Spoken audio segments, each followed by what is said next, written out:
Hey listeners, Happy New Year to everyone. I'm still working on part 2 of War of the Realms, but here are 3 short stories.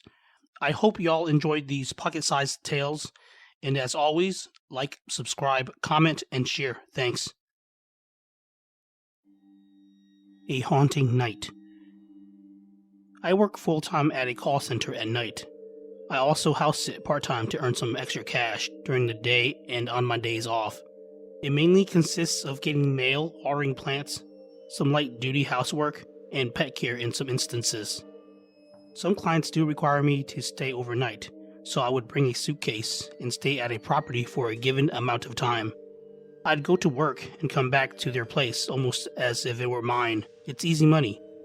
This particular incident took place during one of my previous jobs.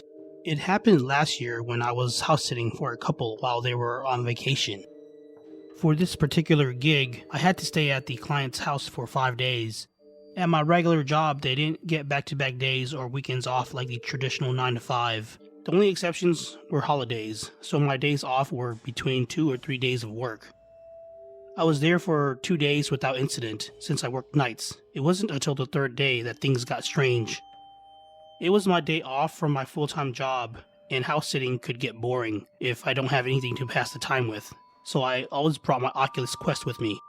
For those that don't know, it's Facebook's VR system. Anyway, I barely put on my headset and was setting up the guides when I heard the floorboard creak from an area of the house behind me. I could still see my surroundings from the camera on my headset when I'm setting up the guides. Other than that, I wasn't able to see the background unless I stepped outside the guides or was in pass-through mode. I looked behind with my headset still on, but I didn't see anything suspicious. The visuals would just be in black and white and sort of fuzzy, but I could see up to a certain range. I turned my attention back to finishing the guides. The headset has speakers on it, but you could still hear the external surroundings unless you had the volume turned up or used earbuds.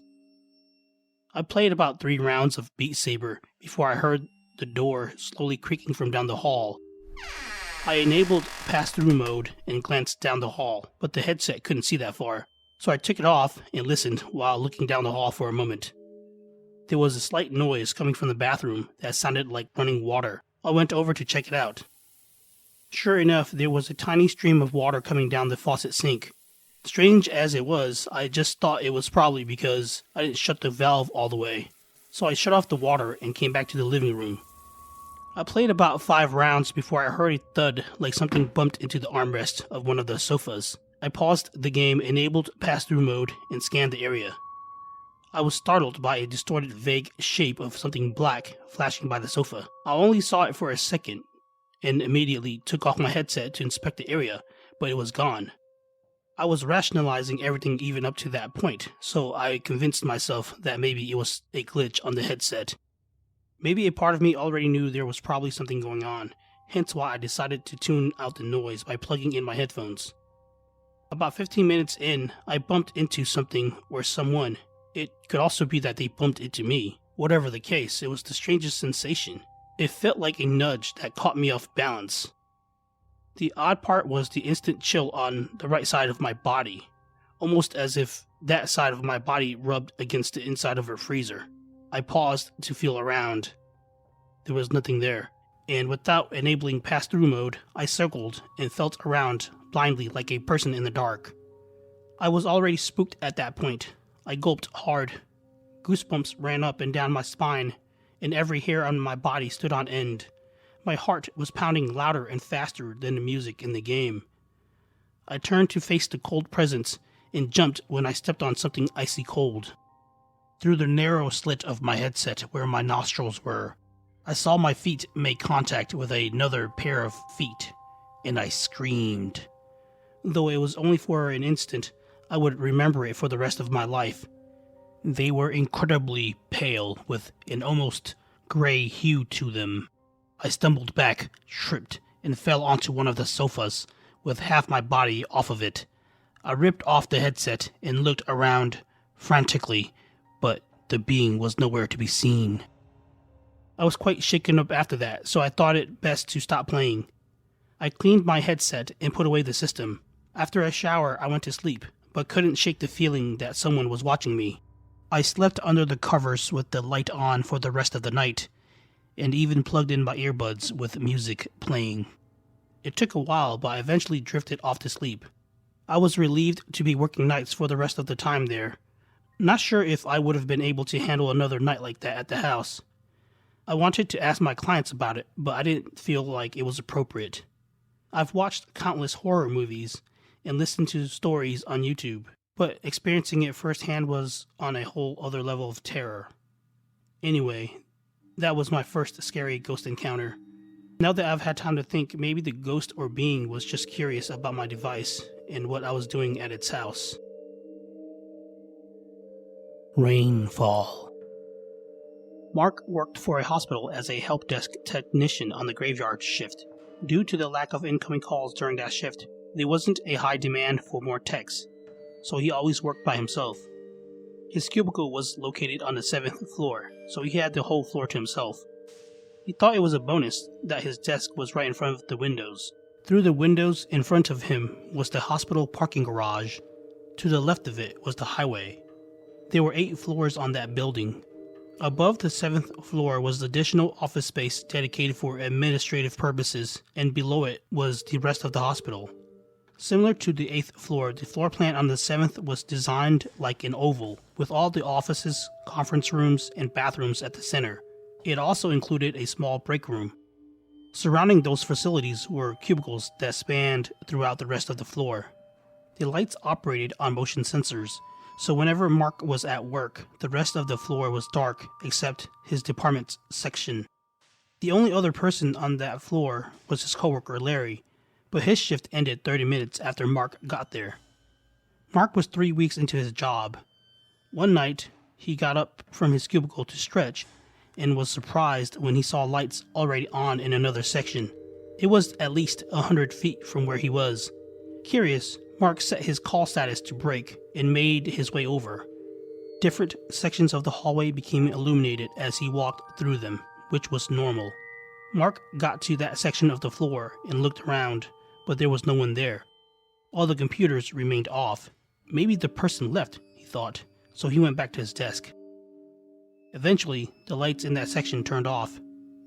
As the weeks went on, random sections of the floor would do the same, and whenever he checked, there was never anyone there. Finally, he just ignored them.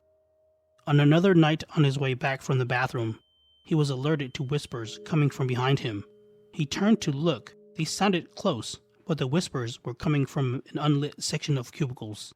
Mark was spooked, so he hurried back to his cube. Every so often, Mark would also catch a glimpse of shadows dashing around corners of the hallway, or movement in the dark sections of the cubicles. He was totally convinced either the hospital was haunted or the 7th floor was. The lights also went out a few times in Mark's section. He had to get up and wave his arms around for them to come back on. Mark got to know Larry a bit since he started, so he decided to ask him about the hauntings. Mark doubted he would be able to confirm anything with the man because of the culture differences. Larry was an older black man who looked close to retirement. "Got a question," said Mark. "Shoot," Larry said with his attention focused on his cell phone. "Do you ever get the feeling this place is haunted?" asked Mark. "Can't say I have," Larry said as he looked up, suddenly interested in what Mark had to say. Then he asked, "Why? Something happened?" Mark filled him in on what he had been witnessing in the short amount of time he has been there. Larry looked at Mark suspiciously, then thought about it for a second and said, "I've never seen anything like what you just told me. The lights turn on and off in random places, but that's about it. I guess anything's possible since we do work in a hospital and people die here all the time. This too shall pass. I'll pray for you." "Thanks," was all Mark said. He wasn't surprised at the man's response, but wanted to check anyway. The hauntings became normalized as time went on and was essentially background noise to Mark. About 2 months later on a stormy night, he saw a figure on top of the parking garage from the window. He got out of his chair and went up to the glass pane, and as lightning flashed, the figure became clearer. It was a Caucasian woman sitting on the edge with her legs dangling below. She had on a dress, but no raincoat or umbrella. The woman was drenched, but the rain didn't appear to faze her. She looked sad, and it looked like her mind was elsewhere. Mark didn't know why she was on top of the parking garage in such a state. Then it hit him. She couldn't be doing what he thought she was going to do. "Hey, you there!" he shouted, desperately knocking on the window. Mark continued shouting as he pounded on the window and waved.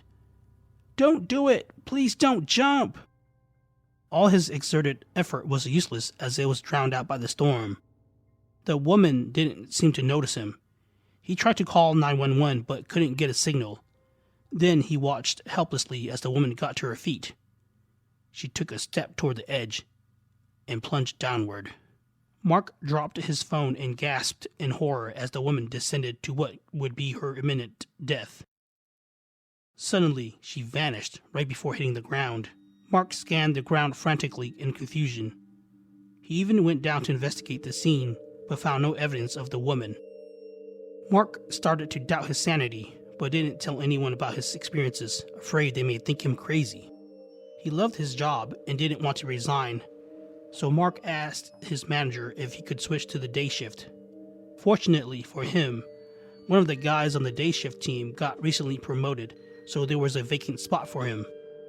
After switching to day shift, he never experienced any hauntings again. Mark vowed never to work a graveyard shift again for as long as he lived. Shadow Stalker. My cousin Tu and I used to live down the street from each other. It was a 5-minute walk between our houses. Since it was so close, our families used to walk back and forth between each other's houses all the time. It didn't matter what time of day it was. That was before everyone got married, had kids, and moved away. One summer break, Tu and his younger brother were hanging out at my house with my brother and I. It was around 11 p.m. when we got a call from Tu's mom. She wanted him to come home. Since we were at my house all day, we decided to go hang out at his house. The four of us got to the corner house across the street when Tu noticed movement from one of the shadows formed on the pavement from the streetlight. "Is it just me, or did that shadow just move?" Tu asked, pointing at the oddly shaped shadow 10 yards away. We all stopped to look. The shadow had the appearance of a person wearing a top hat with its arms and fingers stretched out. It had an extraordinarily long torso. It looked like a spooky shadow of Abe Lincoln. At first, I thought it was someone posing underneath the streetlight, but as I scanned the area, there was no one else around except us. Besides, there was no way to enlarge anyone's shadow in such a manner, unless they were directly stuck onto the bulb itself. I glanced up at the bulb and didn't see anything on it. "It's probably nothing," I said, and kept walking, but I kept glancing back every few seconds. "What?" Tu looked back.